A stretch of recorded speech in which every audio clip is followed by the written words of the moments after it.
Going live on the internet.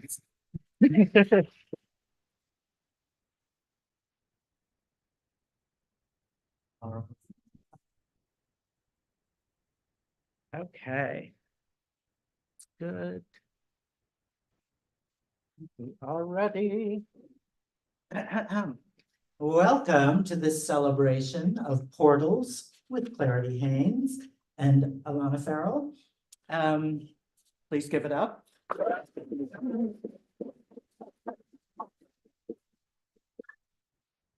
My name is Greg Newton. I am the co-founder, along with my partner, Donnie Jokum, of the Bureau of General Services Queer Division, which is the space you are in right now. And we are being helped today by Tannen Reckling, our volunteer. The Bureau is a project that Donnie and I founded in 2012, and we've been here at the LGBT Community Center since 2014. And we have regular business hours, Wednesdays through Sundays, 1 to 7 p.m. And then we often stay open late when we have events. So as a volunteer organization, we are in the habit of begging for support. So I'm going to pass it back for donations. If you're able to give something, great. If you'd rather support us by buying books, such as Clarity's book, please do so. That's a great way to support us and artists and authors.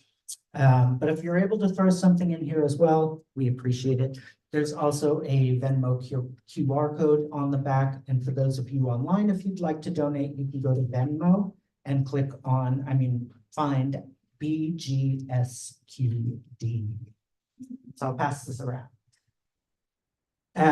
If you're not already on our email list and you would like to be, you can sign up for that at the back of the room or on our website, which is bgsqd.com. So before I turn it over to Clarity and Alannah, I wanted to read a land acknowledgement and a call for a ceasefire in Gaza. So the Bureau acknowledges that our organization operates on the unceded land of the Munsee Lenape. We encourage you to join the Bureau in signing up to make a monthly donation to the American Indian Community House's Mannahatta Fund. The Mannahatta Fund, according to its website, is an invitation to all settlers and non-native people who wish to acknowledge the legacy of theft and genocide that comprise the history of New York City and the United States. And you can find out more at mannahattafund.org.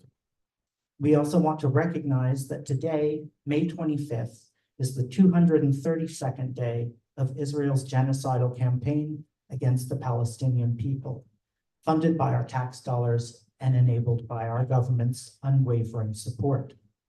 We hope that you will join us in calling for an immediate permanent ceasefire, an end to the siege, and an end to the occupation in order to stop the collective punishment of Palestinians and to ensure the swift delivery of desperately needed food, water, medicine, fuel, and humanitarian aid to the people of Gaza. I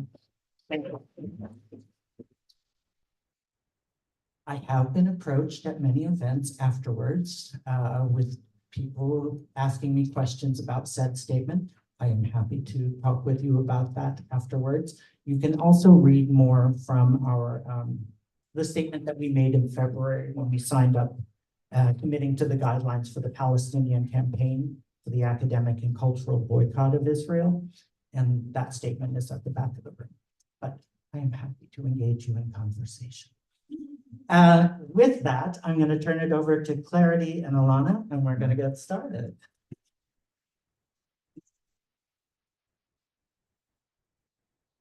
Thank you so much, Greg. It's such an honor to be here in this space. It's such a special space. And I know that both Alannah and I are very happy to be here today. And thanks to everybody who came. I was really thinking that probably nobody would come because it's Labor Day, Memorial Day weekend. And instead it's a full house, which is amazing. Thank you guys. Yeah, we really appreciate it. And we're also live streaming. And I see some people in the audience that I've done torso portraits of. So, you know, that feels like very meaningful for me to see you. Thank you for participating in the work as well as Alannah. And I'm gonna do a little slideshow just to give you a quick background on my work and the book. And then Alannah and I will have a conversation. And we decided to dispense with bios because let's just give ourselves a break. We're at the Bureau, come on. Too formal. Yeah, too formal. So Okay. here we go. Great. Now it's not showing here though, Yeah. but it will. Okay, got it. Yay, okay, great. So my first slide is the most recent painting that I've done, which is 2024. And my good friend Danny happens to be here today, so that's meaningful. Danny and I have known each other since we were 22, and we met fittingly at a queer street festival. And fittingly, Danny was not wearing a shirt when I first met them. I mean, it was like, and they were wearing suspenders and jumping up and down in the middle of the street. And I was like, I want to know that person. So yeah, so that was 2024. And then I just want to jump back to 2011. I thought it was 2012, but I guess it's 2011, this other painting, Roxanne. And both of these paintings are 58 inches tall. So the bodies are larger than life because if you imagine 5 feet tall, but it's just the torso. So the viewer's torso and body is smaller than the painting. And this is now, we're going all the way back to 2000. Here I am with a self-portrait. And this just shows you how long this project has been going on. It started in 1997 when I was 26. And I did a self-portrait of my own torso to try to kind of heal my own relationship with my body, specifically my breasts. I really wanted top surgery then, and I kind of still do. And maybe I'll get it eventually. But meanwhile, just learning about how different people feel in their bodies has been such an amazing journey, and I'm still on it, still learning. And now this is the book, which is so exciting. It has 3 major bodies of work in it. It has the torsos, it has the altars, which I also started about more than 20 years ago. And it also has the most recent body of work, which is crowning and birth, which started during the pandemic when I couldn't work with models, and it just came out. It was like, we want to do bodies. And people started giving me their birth photos, and I also found a lot online. And there's a conversation with writer and curator Jean Vaccaro. And there's also an essay by Harry Dodge and another essay by Leah Devon. I'm a huge fan of all the writing in the book. And these 2 paintings were really pivotal for me. Aoyad is on the right, and they are a glass artist. And on the left is Genesis Breyer-Peorage, who is on the cover of the book. This is Genesis posing with the portrait in progress in 2019. And they passed away in 2020. And I was really lucky to get to work with them, you know, in the last couple of years of their life. The paintings do take a long time, the large ones. So I really get to know my sitters. And now we have Alannah's work, and you can instantly see why we are so simpatico. Alannah is an incredible painter. I mean, it's obvious. And also Alannah is committed to celebrating and documenting and lovingly portraying their community in a way that is really powerful. And also does self-portraits and also has a sense of humor. I love the title here, Notes on Masculinity, a Tranny Tragicomedy. So when Alannah is sitting for me, we get to talk about so many things. And one of those things is painting.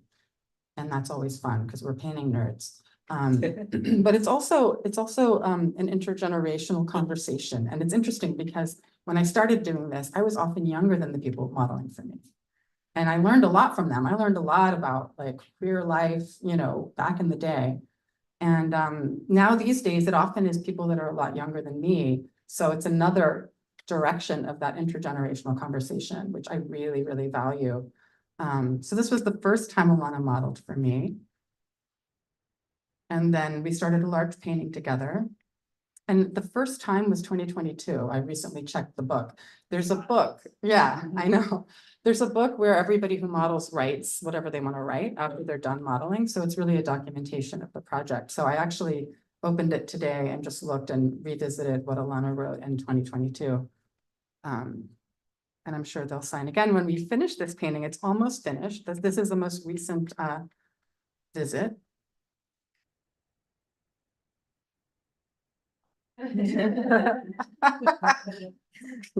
And this is, I don't know if anybody knows Wells Chandler here. I bet you do.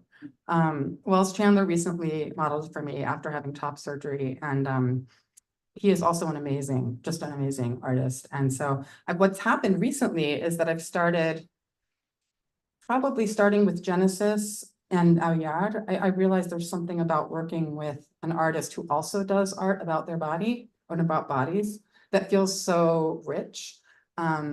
So I'm doing a large scale portrait right now of Wells, another one of Jonathan Lyndon Chase, another one of Linus Borgo, and then there's the one of Alannah. I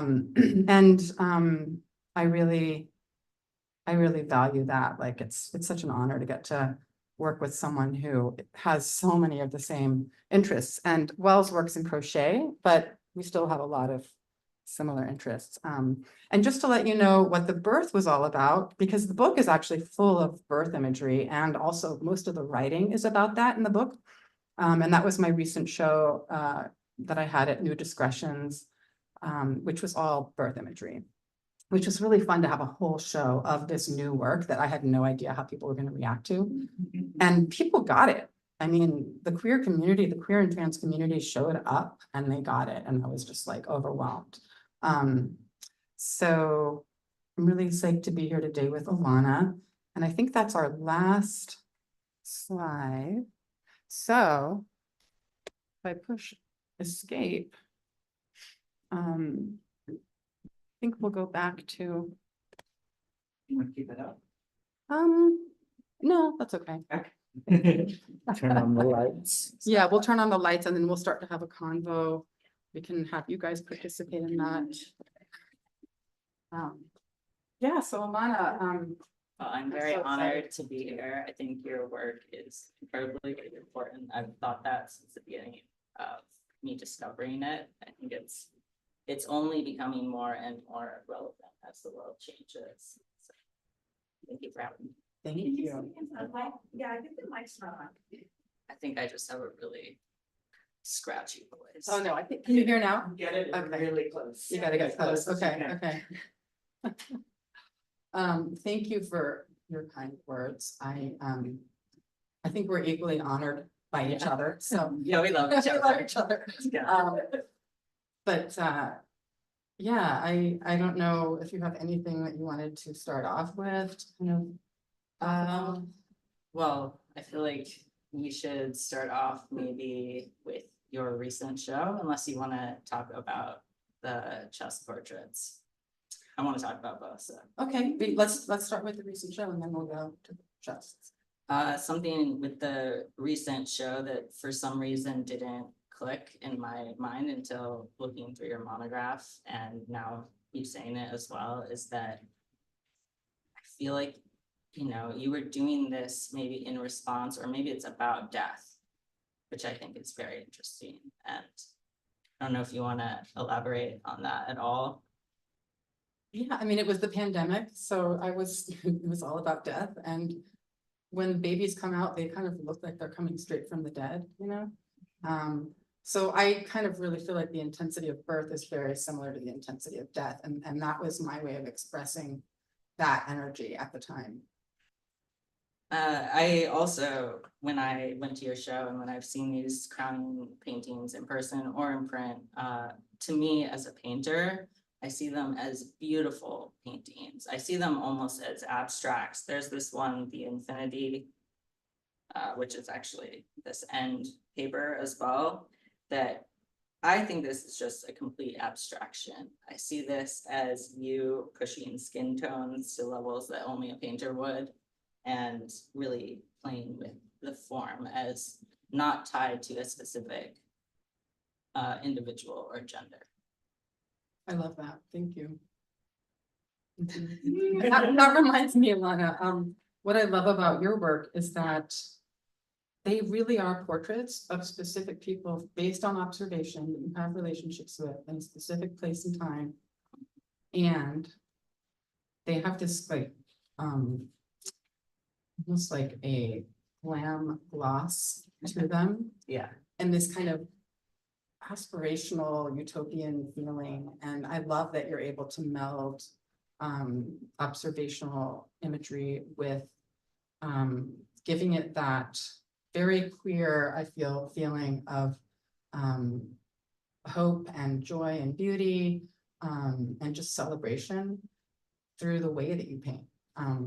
thank you. Yeah. Yeah, I think we have very different painting styles, even if maybe the outside observers wouldn't necessarily see as much difference as we do. But I think yours are more accurate to reality, but they're also extremely painterly. When you look at them in person, it's hard to see if they're shrunk down to Instagram size because they start to look photorealistic at that point, but they're really not. They're wild. Like if you get up into the big painting in person, it becomes abstract colors and forms, which I think is incredibly beautiful. And yeah. Thank you. That's how it feels to paint on them. Like sometimes working on the large torsos, I felt like I was like climbing a mountain or something, like painting a mountain, and then I'm gonna like, and they're also kind of like protectors. I feel like there's something so right about having these large scale. They can also be seen as like spiritual, entities. Yeah. I feel that. And I also think what you're talking about as the studio space with the model is also that way. It becomes a spiritual space. And I think it's great that you had models write letters of their experiences so you can really kind of know what they were feeling. And you are the most relaxing person to model for. I've been very lucky to sit for several painters and many photographers over my lifetime. And I just immediately felt like this phrase is so overused, but you saw me and I didn't have to even really explain things. Like we could talk about anything, which was just so comforting. And the duration, because when you're sitting for a painting, it's usually like at least 3 hours. Sitting for you flew by. Every time I ended, I was like, that's it? You're probably so exhausted after you've been like standing and painting is physical. But yeah, it was like a time warp in there every time I came, which was really fascinating because sitting for other painters, I didn't get that as much. I got other things, which were wonderful, but I didn't have that time warp of that.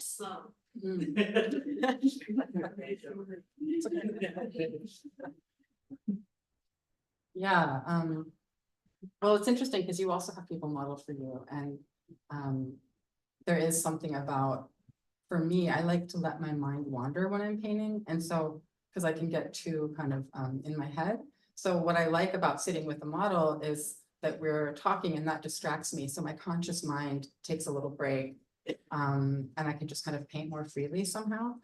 Yeah. That makes a lot of sense to me. We were talking about that a little earlier, because I mean, painting can be very, very, very solitary, especially if you do any sort of like long durational painting. And the amount of time I'm sure we all know is like anxious, neurotic people that you spend ruminating in your head and like, this is why painters are crazy, basically. But having a model in there is, you kind of get a reciprocal energy, I think. I always feel so high after working with models. That's why I prefer to work with models than to do any sort of like self-portraiture or anything without a model. I prefer to be with a model just for my own mental health. Yes, I think I feel the same way. Definitely. And can we talk about your self-portrait Sure. that's in the book? Mhm. I actually got a tattoo just for the self-portrait. I decided to do, I think I was like 45 and I was like, I'm gonna do a self-portrait, and I'm like, I gotta do something to make this more interesting. So I got my first tattoo, and then I was able to paint it. That's how I actually recognized that this was you, Yeah, you know, before reading the caption, but it's this painting on the right. it's a small painting. Although I'm working on a larger version. Oh, Yeah, okay, it's from 2018 and it's 14 by 18 inches. And I already asked Clarity this, but I'll ask again. What is it like working with self-portraiture? And well, what's different than doing that and working with other people? well, you know, it's, I think working with other people, it's a lot about compassion for them and appreciation for them. And inevitably what happens with self-portraiture, because it can be quite uncomfortable and vulnerable feeling, is some kind of self-compassion. And feeling like, well, I guess I must be worth, I'm also worth, like, I'm a body, you know, and I'm making a portrait of my own Yes. body, and this is, you know, I shouldn't trash it, just like I wouldn't expect anyone else to trash their body, so. Yeah, it feels good, definitely, and then there's also that distance you get of, I just have to put that mold there, and I just have to try to get this proportion right, and where it really could just be anybody, it just happens to be me. Right, to get through the moments of more severe discomfort, it just, you can look at things myopically and it becomes an abstract painting at that point. Right. But yeah, I think what's interesting about your self-portrait in this book particularly is that if I was not reading the captions, and especially if I didn't know you, I wouldn't be able to tell which one was a self-portrait. If someone made me guess, I wouldn't be able to guess correctly. Because you really have given yourself the same level of tenderness and observation and magic that you give other people, which I think is really interesting because I don't approach self-portraiture that way exactly. You don't think so? No, I love to like tear myself a new one. That's interesting because I can't tell by looking. Yeah. There's actually a great painting that I love of yours that has you kind of sawing off, pretending to or wanting to saw off with a knife one breast. But I know you've done many more, including the one I showed here, but I would not know by looking that you treated yourself any differently. I think I take it seriously as a painting, meaning like I want it to be a successful painting. But at the same time, content wise, like I want to expel some demon that Yeah. I'm grappling with, which I don't really feel comfortable doing with other people. I feel a little bit responsible for them. I don't know if you I feel like you feel that way also. Definitely, yeah. So. Right. Yeah. It's very interesting. It's very inspiring to me to see how you've worked this way since the 90s. It's just like, Yeah, I haven't gotten tired of it, because I learned from everybody who models for me. So this is in the book, there's a sort of double page spread of, a lot of more recent, but some going back to the very beginning. Just photographs of people who have modeled for me, and several of them are here right now. Can we call you out? Sarah Thornton is right here. I'm like the chicken who hasn't taken my top off. No, there's a lot of people. Once Instagram became part of this, we just started taking pictures with shirts on. Isn't that sad? Yes. Yeah. And then Kata Schliebener, is right here, who has a show at the Queen's Museum right now. Yes. Thank you for that. So yeah, it's nice to see it all together, and we actually decided to bring it right to the edge to show that it's kind of infinite, like there's so many more, and it is still going on. yeah. Well, I really like the dialogue between that and this painting. There is something cyclical about your work. It's just. Is there any, would you like to talk about the altarpieces? Well, yeah, the altarpieces are basically my own queer feminist worlds that I create, which I think a lot of people do at home, of just special things, and it's like an empowering space, a non-patriarchal space for me, because I'm a pagan, I'm a witch, and And so I create these still lives actually. And the first one I did was like 1999 to 2000. And that one's in the book. And then more recently, they've often been like different shapes. And this one is birth altar. It has different artists' birth imagery in it, as well as some photographs of birth. So it has Judy Chicago, it has Louise Bourgeois and Anna Mendieta, as well as a mask that Judy Chicago designed during the pandemic. And that's called birth altar. And then there's blood altar, which is really just birth. That's one of my favorite. That was in the show at New Discretions, and it was definitely a conversation piece. You'll see Harry Dodge writes about, well, both Harry Dodge and Leah Devon write about it in really interesting ways. But yeah, it's This is the full painting, and then on the next page, there's a close-up. This painting, who bought this painting? well, I actually, want this what painting. happened? Okay, so there was a guy who wanted to buy it, and he said, but I don't know if my wife is going to okay this. So he showed it to her, and she said, absolutely not. But then they came in to see it just in case, and then she started opening up to it, and she almost went along with it, but then she said, but what about when my mother comes to visit? And so then Benjamin Tischer, my gallerist, was in Venice at the time, and he was with Liz Collins, who many of you know, the artist Liz Collins, who was in the Venice Biennale. Whoa! And he was like, what are we gonna do? I mean, are we gonna have to make a curtain to put over the painting? And Liz was like, I'll design it. So then it was like, could that be really kind of like sexy? Like, you know, Courbet originally for the Origin of the World had, you know, a curtain that could be drawn or opened in front of the thing. So then I was imagining, wow, we could have like a Yes. like a pole up above. And then a Liz Collins designed curtain. I mean, And then this is kind of like a heart yoni shape. that's so right. it's very nice. So I think maybe we should, I mean, it would be fun to kind of just play with the kind of the censorship thing a little bit that way and just make that part of the paintings. It also reminds me of a time I had this large painting of a crone that or a drawing that sold to these people. And people were always like, nobody's going to want to live with this, and then they put it in their dining room. And they had an unveiling party, and I went, and it was like all these people standing in front of it, and they had a sheet over it, and everybody was holding like champagne. And then at one point they just said, "And here we go," and they pulled. Please tell me they have a photo of that. Yes, they have the moment after it happened. Yeah, they pulled it off and everybody goes, oh, and I was like, oh, this is so fun. Like so that made me think maybe the curtains would be a good idea because you have the reveal and that's exciting.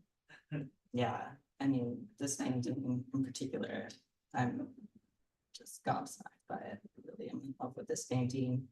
But yeah, actually the reactions to this painting surprised me. I know that I'm more open-minded than a lot of people, but to me, it's just like undeniably a beautiful painting. So yeah, the fact that people let subject matter kind of be at the forefront rather than the formal elements, I guess surprises me. right. But you know, there also is the element of trauma that people go through around birth, and so it's amazing with all art, really. Just everybody's reaction really comes out of their own experience. But as somebody who's very distant from birth myself, I think I'm comfortable with the subject matter in the way that maybe people who have given birth might not be. That's a very good point. Yeah. I also have that experience. So I basically think of it as a subject for painting. Like I think about Judith slaying Holofernes, that Artemisia Gentileschi painting, and how the history of Western painting is so much about blood and so much about drama and the body and really violence. And that the one thing you don't see though is the blood and the drama of birth. I mean, there are people who have done it, like Frida Kahlo's My Birth is amazing. And there's other people too. But in general, it's taboo. yeah, So it's really sparse. Painting history, art history in general. yeah. And that's one of the things that Jean Vaccaro and I talk about in I the love this painting. conversation. And that one did sell, believe it or not, some large I paintings. believe it, I would buy it if I had the money. Some large paintings of crowning sold, which I think was, we weren't sure. Benjamin Tischer, my gallerist, is such an amazing person. He is so not focused on commerce. And he's like, he comforts me when things don't sell. He's like, don't worry, it's a process, you know, like, it's like selling is not the point. He's been working with me since 2018 when I showed it in Visible Exports. And he's my muse, basically. Like, I will text him while I'm working on something and be like, can you believe what I'm doing right now? And he'll be like, it's terrifying, but I'm glad it exists. Like, you know, like, that's, or he'll be like, that's amazing. Like, he's so encouraging. So, yeah, so he showed this full body of work, and lo and behold, like, some amazing collectors actually bought some large scale crowning paintings. Yes, Yeah. it should. No, this one's really beautiful. This one for me feels a little more like applied emotion than some of the other crowning paintings, and that could just be because it's a nocturne, it's like a nocturnal scene. But yeah, this one's high on drama, which I love. Yeah, yeah. Is there anything you would like to discuss that we haven't? Oh, I think the connection with your work in this one would be that often you have like a chiaroscuro and a lot of contrast and like darks in your work, which I love. We were talking earlier about color, and sometimes I can really just go there with like, I love pink and I love turquoise, you know, it's like, make it as bright as possible. And I think that can go to like a sort of candy place, but with Alannah's work, I feel like there's already this gloss glam that I think the drama of the darks really grounds them. Yeah, I think if I had a candy colored or neon palette, I shy away from those palettes, even though I do like those. I like all colors. Now we're really getting into it. We're Yeah. talking about colors. Yeah, but What's your favorite I use really like soft. There's a lot of softness in my paintings already, so I want the hardness to come out in Yes. other ways. Yes, Sorry, it's all about balance. What's your favorite color? That's an unfair Oh, I know. question. Yeah. I know it is, but I know it changes That's all an the time. unanswerable. It is question. unanswerable, yeah. What's, no, I'm good. I don't have, Uh, any. Although I okay. really love, there's a certain green, a certain blue green. I don't even know. Seafoam How, green. yes, I love that color. yes. That's up there. Yeah, You definitely use that. I like it a lot. Sometimes it's called emerald green or Veronese green in the. Yes, fair. Yeah, Is that how you say it? I don't even know. how like to that pronounce it. color, but that's not Yes, quite. this like, is not bright quite enough. it. Yeah. Parisian green. But yeah, it's been really great working with you, Alannah, and thank you so much for coming today and talking with me. It's been really, really great, and maybe we should open it up and see if other people want Yeah, to that sounds good. join in. Sarah? So I never really thought about birth as a kind of coming from death experience, but I can see it for sure in the work. And so I guess I'm wondering if you considered trying to do at least sketches or drawings from life of the birthing works, because there's obviously such a difference between the works where you're drawing from life, painting from life, and these works that are based on a photo. And you both talked about like how you want a sitter and you love that interchange and you like being distracted by the sitter.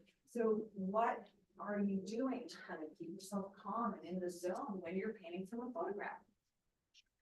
That's a great question. I'm just going to summarize it if people didn't hear. Basically, Sarah was saying, thinking about the birth paintings being from photographs and being about death, which she gets from looking at the work. What would I be willing to, like, you know, paint from life at a birth?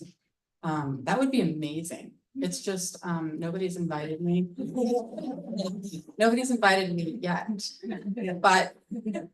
But I mean, my stepmother gave birth to my half brother when I was 22 and I was there. And that was when it really, I had also sadly been at people's deathbeds around that time. And it was so similar. It was like this intense experience on a bed and emotional, and also like very just everybody coming together and kind of hanging out until it happens feeling. And it was beautiful, like it was just beautiful. And sometimes when I'm watching a video on Instagram, Badass Mother Birther is such a good Instagram channel, Flora Cruz, if you're interested. But I like tears will come to my eyes. Like I'll just be like, oh my God, like the baby is alive. It's just, but it seemed dead when it came out, you know, and it is kind of gross, you know, it's but it's so, yeah. Well, because one thing, I've loved your torso paintings for a long time, and having had the experience with drawing, I always feel like you capture not just a moment, it's not a split second snapshot of time, you capture I see. Yes. time Mhm. fully in the painting. And it's interesting, I love the birth works now, but it took me a moment to shift gears because they're very different in style. And one of the things is they're much more that a moment. They're not as like quick as a photograph because you can kind of feel the painterliness coming in, but I'm wondering what it would be like to, you know, be with the doula for 12 hours. Oh my and- God, I would love And, that. and capture a different, Mhm. you know, even if you still focus on the crowning, you'd be like, there'd be process and there's Yeah, that ineffable yes. time passing Mhm, that mhm. is in the torso pieces. If I had another lifetime, I would want to be a doula, actually. It's so exciting, like a birth is just so exciting.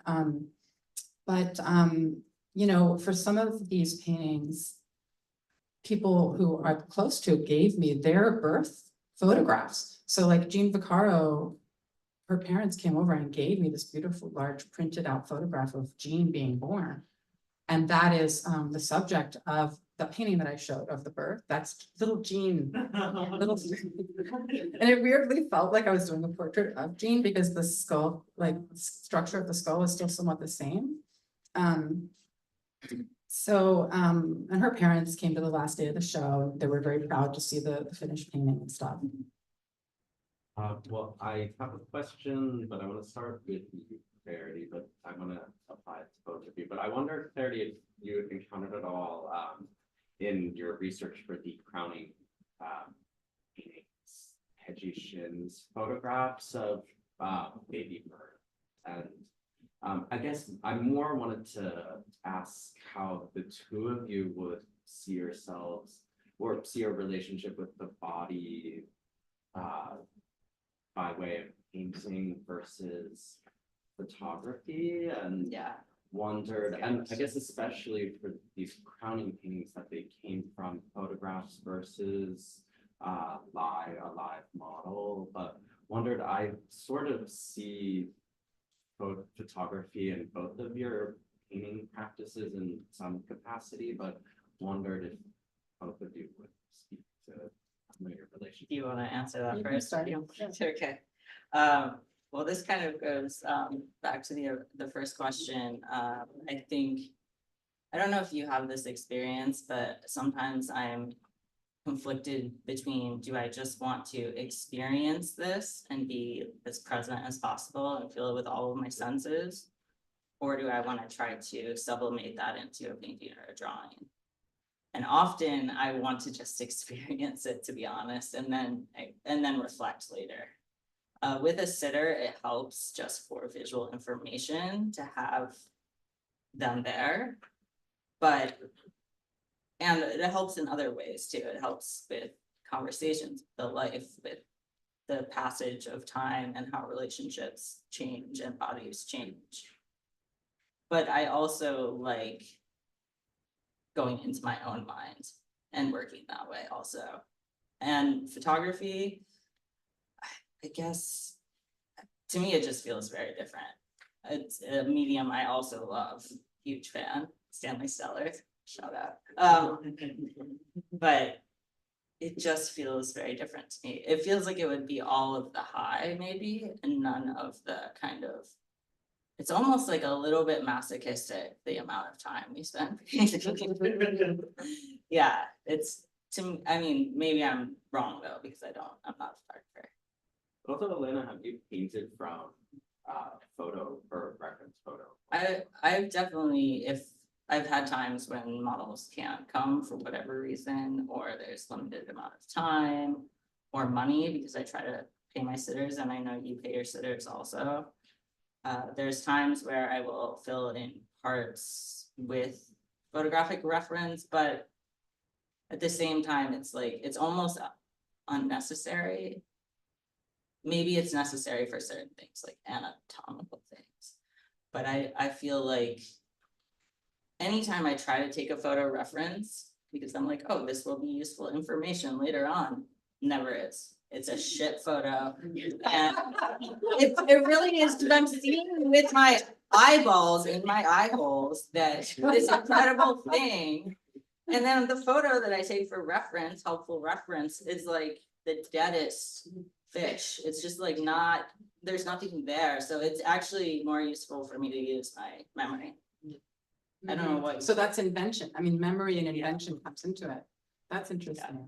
I use photos as reference too. Like I just like, if this person never comes back, I just want to have a, you know, something. And so, and sometimes in between sittings, I will work from the photograph for a while, but I try to balance it. And I try to know how working from a photograph can be a problem. You know, like sometimes the foreshortening is too extreme and different things about proportion, and try to like correct for that. But with the, to go back to Sarah's question too, I think with the birth not being from life at all, there's more invention that comes into it for me. Like with Jean Vaccaro's birth, for example, there was a sheet over her mother's body with a little square cutout for the vagina. And it was like, that's what they used to do, I guess. So I had to make up the whole body just from using other sources. So I have on my phone, like I have all these different files showing different birth imagery and videos that I can take from. And so it is more of like a collage or an invention. Yeah, I Yeah. feel like these are very inventive. Without seeing the photographs, to me, they seem to take a fully new direction. Yeah, okay. Danny? I think that's really interesting what you're saying. I mean, as somebody that got to see the birth paintings in process, which was like the most exciting thing. I was like, it was so exciting. And I guess to the element of time and space, it was like they were changing and evolving in these totally exciting ways that did seem, and I don't know, is it different for you than, it seems like maybe I'm making up different than the torso portraits because you have the freedom of like it not being a person that you were somehow responsible to. And that led to some, like, I love that one, the one that you were saying was dramatic. Like, and it feels very abstract to me as well, and that other stream of ones that seem abstract, and I'm wondering if there was freedom for you in it not being attached to a particular human body. I to, think like, so, go yeah. there in some other Yeah. way. I think so. Like I'm doing another one now that's a similar composition, but a different, subject. And there's something I think in what I'm interested in with the birds is that there's like a way in which they sometimes look like gems or something, like these, or eyes. Yeah. Like when there's just, I'm kind of fascinated with it just aesthetically. And so I have one I'm working on where it looks like this like shiny I bowling think ball. this one is a good example of that. Yeah, yeah. And the idea of like it being bloody and abject, but also looking like a precious gem is really interesting. I've never watched a birth happen, so I'm completely ignorant, but I would think as a painter, it would happen too quickly. I know it's not a quick process, but I feel like fluids and different things would be moving around and it would be hard to paint from that. And also the light, like I feel like whoever's giving birth, obviously should dictate the light in the room, but if you're a painter, you actually need a lot of light to see. It's like a logistical I problem. know, I'd be like, can you just move towards the window? Exactly. But I mean, never say never. So if anybody knows anybody who would like to have an audience, a friend at their birth, I would be happy to do that, do some sketches, so.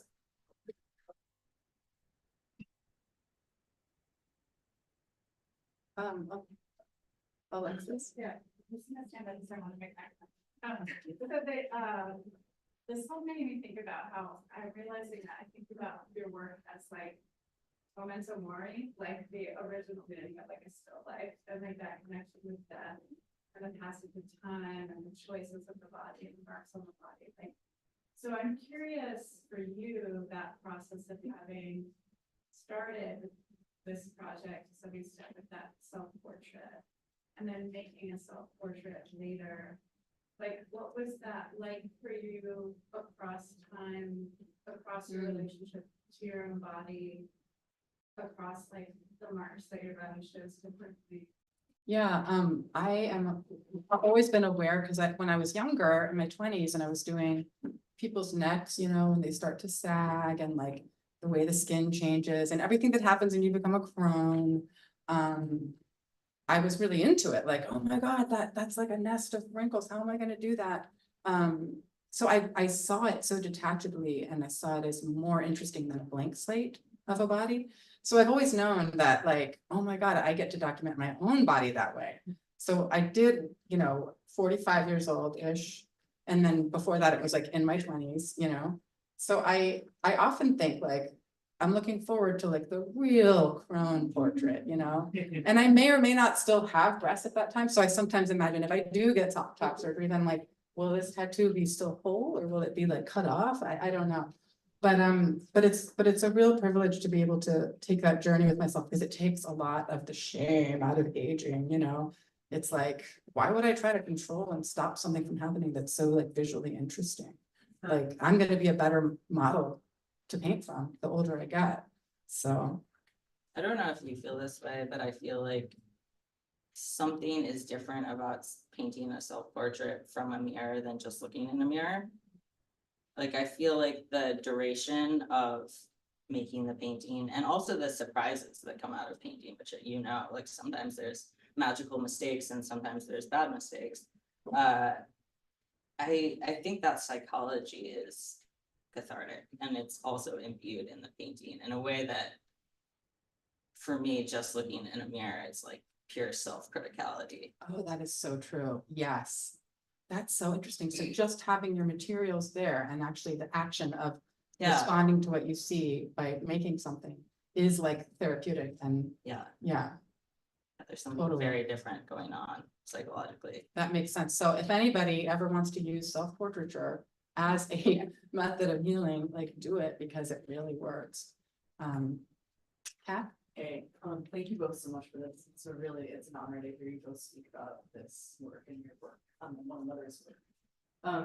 I want to ask what is like perhaps an extremely obvious question that you've been asked a million times with a very obvious answer, but because this is my first time hearing you speak about your work. You've been using, both of you, the word self-portraiture. And yet when we think about self-portraiture, at least when I think about self-portraiture, I think about the face. And the body is also very important, but like, when I think about the history of feminist art history, I think about, for example, with O'Keeffe, like the reclamation of the body after Stieglitz like chops her up, right? And leaves her headless. And so I want to understand, I'm going to use two words that are loaded. And so they're just the best I have. Go for it. But if you don't agree with those words, I hope you'll like correct me and let me know what feels right for you. But what are the first one's politics and second one's feminist? What are sort of like what are the politics of what are sort of the feminist politics of your work? Like, where do you locate? Because I see this as like extremely powerful, empowering, and affective painting. And I see it situated in a history of feminist reclamation. And yet it's done without the face, without the head. So I'm wondering if you could speak to how you understand that. Yeah, well, when you have a face in a painting, it's like the eye just goes there and that becomes the story. You know, it's our ID card. Like it's the most obvious thing about us. And there's something really psychological. We are obsessed with faces, right? So I can't really, for me, focus on the body the way I want to if the face is there, because it's gonna steal the show. So I take the face out. And I've often thought too, like, in that way, the model is anonymous. So then the model has the choice whether they want to be identified. And I like that. And I also feel, I kind of feel like it's sort of like a queer refusal. Like, it's like, you don't get to know everything. We've chosen what we're going to share with you today. And, you know, so that's one thing I like about it. But I know that like, and actually recently somebody reached out about Christina Ramberg and making a connection with my work and hers. And I was like, yeah, it's playful to fragment the body, but there is a kind of feminism, like a second wave feminism that says, no, it's objectifying, it's violent, you know? And often I've had a lot of trouble with people who are of that generation of feminism really understanding the work. But I love how you put it in that history, like of feminist body art, yeah. Yeah, we were having so many a great conversation about feminist art and the tie-in to your work and my work and all queer work. Can you repeat those words again? I already forgot. Which one? Feminism and Politics, yes. For me, a lot of those things are applied to my work, and I'm not necessarily the one doing the application. I think I'm a simple-minded person, and I think I just look at something and I want to share it, I guess, even just share it with myself, and that could be a person that I find very fascinating, and then there's layers of different reasons, emotional, aesthetic, so many different reasons, like community, that tie into that. And if it's not a person, it's usually also layered with complicated feelings. But for me, I'm not thinking of the application of the world at large until maybe afterward or in hindsight, if that makes sense. I just try to make things that feel very honest to me. And that's why I love your work and your writing. Like, I feel like you are hitting on ultimate honesty and still making just absolutely incredible paintings. Thank you. And I think that you balance when you, like, there's that one that I showed, Cat Power. Is that the name of it? Or no, K Power, sorry. K Power. That body and face are both equally strong. You know, you really documented that body with so much care. And I feel like they have equal weight. So I love that about that painting. Yeah. And, you know, when I started, you know, doing this, figurative art was a no-no. So it has changed so much. And that's why I feel partly like a lot of people that are Alannah's age and younger are my contemporaries, because we're all kind of like emerging at the same time, even though I'm like a generation older. Because when I was doing this originally, like, you just couldn't do it. You couldn't show that, or at least I couldn't. I don't know why. Now it's like, oh, people get it. There's other people doing similar things. This is really big for me. There was not this community for a long time for me, like in the art world. So Also, I really do appreciate you it. feel like it's a more open audience in general? Like, to me, when I think of feminist art history, I think of it as being shut into that narrow path and not really in dialogue with lots of different paths. Whereas I feel like it's maybe a little more open today. I will definitely, oh my God. I mean, people of Joan Semmel's generation weren't painting the figure, to bring up Joan Semmel. Yeah. I mean, nobody was painting the figure if you were a feminist, because paint is patriarchal. What are you doing? And she was just like, but I love paint, so I'm gonna do it. And so we have Joan Semmel, and we had Faith Ringgold, and we had you know, Sylvia Slay of that generation painting, but not a lot of May Stevens, not a lot of other people. So that's another thing that's changed, but there's so many, oh my God. I mean, even around breast cancer and stuff, like when I started doing this in the 90s, like there was still shame and stigma around breast cancer and people who had mastectomies and stuff and being visible. And Audre Lorde writes about that in the cancer journals, you know, about the prosthesis and the pressure. And then we went to the opposite extreme of like pink ribbons everywhere, you know, awareness has been raised. But yeah, it's hard sometimes to remember how things were. Because I also feel like we're looking back at those artists and recontextualizing them. Right, So right. that's why to Exactly. me, feminism and politics are something that maybe the artist is not always hyper aware of in the creation part, but in hindsight or in the context of other work, it has, you know, Right, power and and sense. that is so true, and you reminding me, the curator Allison Gingeris put in a slideshow, Joan Semmel right next to Betty Tompkins. And Betty Tompkins was like pro-porn, and Joan Semmel was anti-porn. So at the time, they would not have been happy to be in the same slideshow. But now we have this curator who does that, and so now we can find the similarities and like make a connection that because of the pornography wars of whatever decade that was, couldn't have happened at the time. But something that you taught me in that conversation we had over the weekend is that it's really important to remember that in individual and time period battles and where a mindset might come from. Right. And don't forget that in recontextualizing. work. That's true, right. Because I think my generation can sometimes be a little quick to demonize things without, and I'm completely at fault for this too, without fully understanding all the multiplicities that happened historically.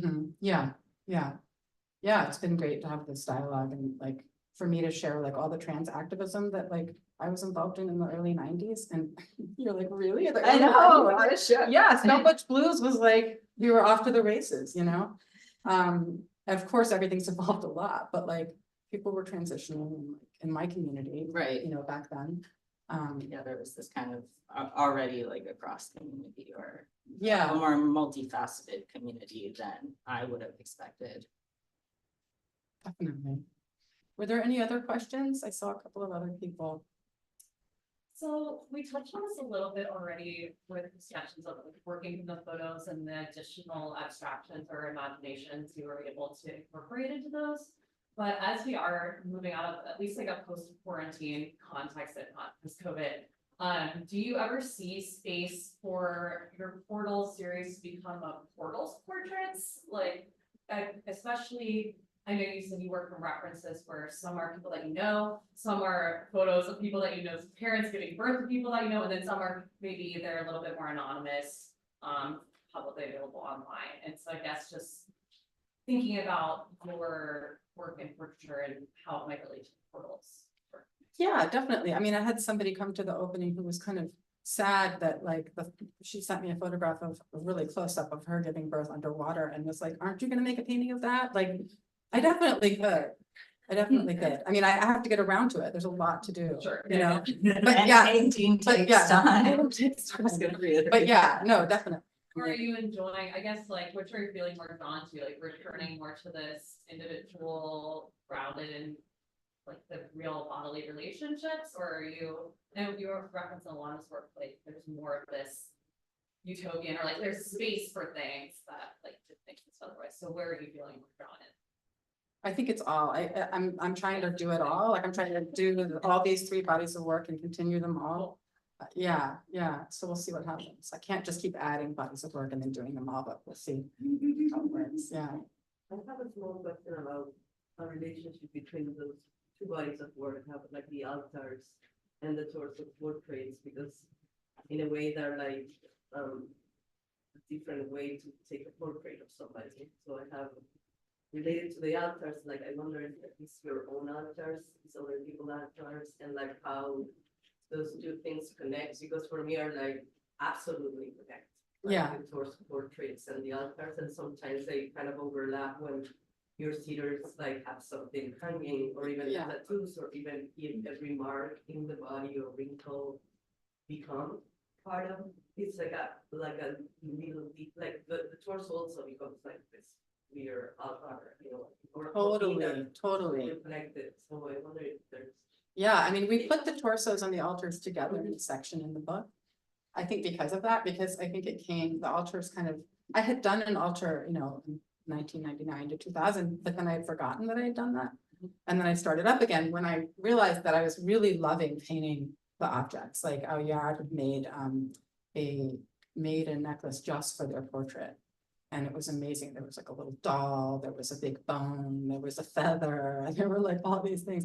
And painting it was so fun. And same with Genesis. I mean, that charm necklace is it's like so iconic. So yeah, it definitely is connected, and I could see doing like a portrait of someone as doing an altar kind of. Because the objects become like really meaningful. you Yeah. know, Like something that could be related to whatever panel in another context, like in an altar becomes something like almost like some marketing to the body, like every. Definitely.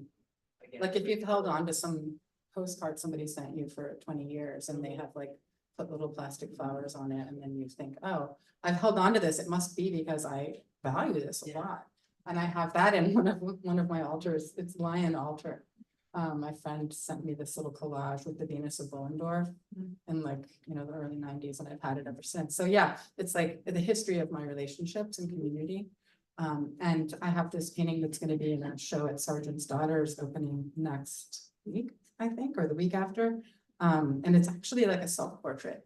And I think that's why it's called Altar for Rio, which was my stage name when I was a stripper. And like, it was basically an altar of my 22-year-old self. Like, you know, it was me kind of giving a hug to that person. And there's 3 breasts in it because there's this weird, it's a long story. It's a great I can't even explain, but I hated the painting and I thought it was a failure, and I put it away. And then Alannah was modeling for me, and I was like, we were talking about paintings that fail. And I was telling Alannah about it, and Alannah You're was like, I like, have this huge failure over here. and Alannah said, can I see it? And I was like, okay, fine. I pulled it out, and Alannah was like, I love it. It's incredible. And I It's was like, incredible. okay. It's absolutely not a failure. Well, thank you for like helping me with that, because I then got it photographed, and now it's gonna be in this show, and it feels like maybe I was rejecting it because I was rejecting myself. Yeah. Yeah, But also there's a great way of like knowing people who their objects, you know, like you don't. I don't know, maybe I'm biased because I just spend a lot of time working in somebody's archive, and a trans person that is not here, so it's like how you access to who this person was through their object. yes, I think it's easier even for ourselves to access to like who we were eventually through the subjects. the little things that you held on and to. why we hold Yeah. to this or like. Exactly. For people who can't hear, Kata was just mentioning like the importance of archives as a way of almost like a portrait of someone's life, like those little ephemera that you hold on to really are a portrait of your whole life. Yeah, it's cool. I'm not sure if I remember correctly, but when you showed the slideshow, was there once or twice a moment when you said this was somebody and maybe then they were gonna get top surgery or something, some mention of top surgery? I just have a vague memory and I don't know if I'm. Oh yeah, somebody who had recently had top surgery. Yeah, So then you did the portrait after the. top Yeah. surgery. Okay. Yeah. Just wondering. yeah, because it's like we were talking about transformation and about transition, and like there's so many reasons to get a portrait. And that could be one of them, to celebrate like a life transition, you know, in your body. Yeah. Yeah. I think something that the torso portrait that you're making with me did, which was very unexpected, is that I'm somebody who also wants top surgery, but hasn't accessed it yet. But I really love that painting, and I feel like you captured and saw something that, again, was a long duration of time rather than a singular how I looked right then and there. well, you've changed, you've physically changed over the time that we've been working on that painting. But yeah, like, I don't necessarily see breast as a symbol of femininity, because I've dated some butches with some big breasts, And so I don't think breasts are inherently a feminine feature. I don't think curves are inherently a feminine feature. So I kind of just don't see it that way. You can have some butch breasts. Yeah. I I think it's really cool at the end of the book, when you reveal some of the models, because I get the sense of the complexities of their gender in just seeing the paintings without seeing their head or their face. And then when I look at these in the back and I'm like, yeah, you got that accurate. And it's wild. Thank Like you. you have Thank you. their gender. That's and Jay their Brooks, gender. my first serious relationship. And Jay helped me start this whole project.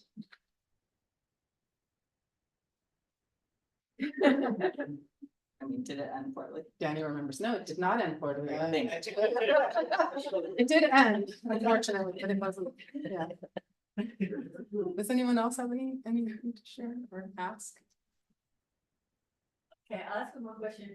Have you ever thought about doing like a duo, couples, like romantic couples or something? I have, but what I do is I just do a diptych. I don't do them in the same sheet of paper, but then they can, I've had people have them. No, I like to have the same composition every time. There's something about that repetition that I like. But I have had a couple get torso portraits and then hang them next to each other. Yeah, definitely. Well, if we have no more questions, I just want to once again thank you, Alannah, and thank you, Greg. And thank everybody for coming.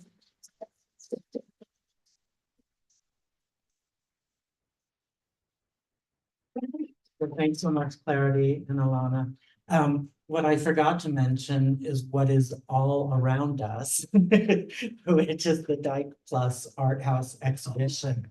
So this opened last Friday, and it was curated by Juno Rosenhaus, who runs and founded Dyke Plus Art House, which is in Philadelphia. And Juno co-curated this with the photographer Lola Flash. And it's over 60 works by Dyke identified, lesbian identified artists over the age of 40. And it is up all summer long through September 8th. And we'll also be having some programming related to this. So I believe the first event we're doing, which it will be a surprise to me what it is. I think it's June 21st, but like I said, if you're not on our email list and you'd like to be, you can check that out. You can also just go to our website, bgsqd.com, but we'll be making noise on Instagram and the other places. Yeah, and Clarity is going to be signing books. If you'd like to have your copy signed, we'll have a table over here and Clarity will be signing them. So thanks everyone for coming.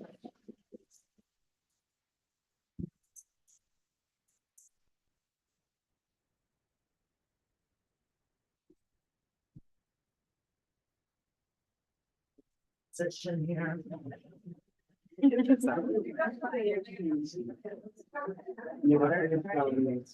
Thank you. How we can drink water. Yeah. I got it.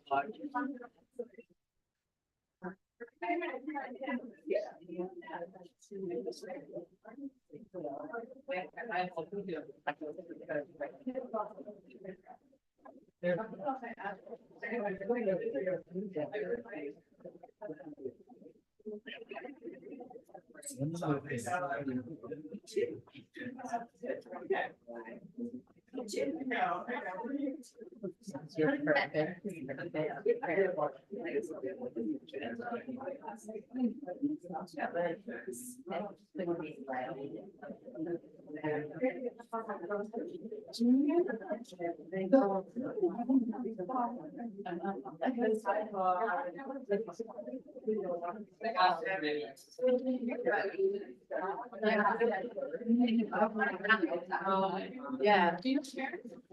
Yeah.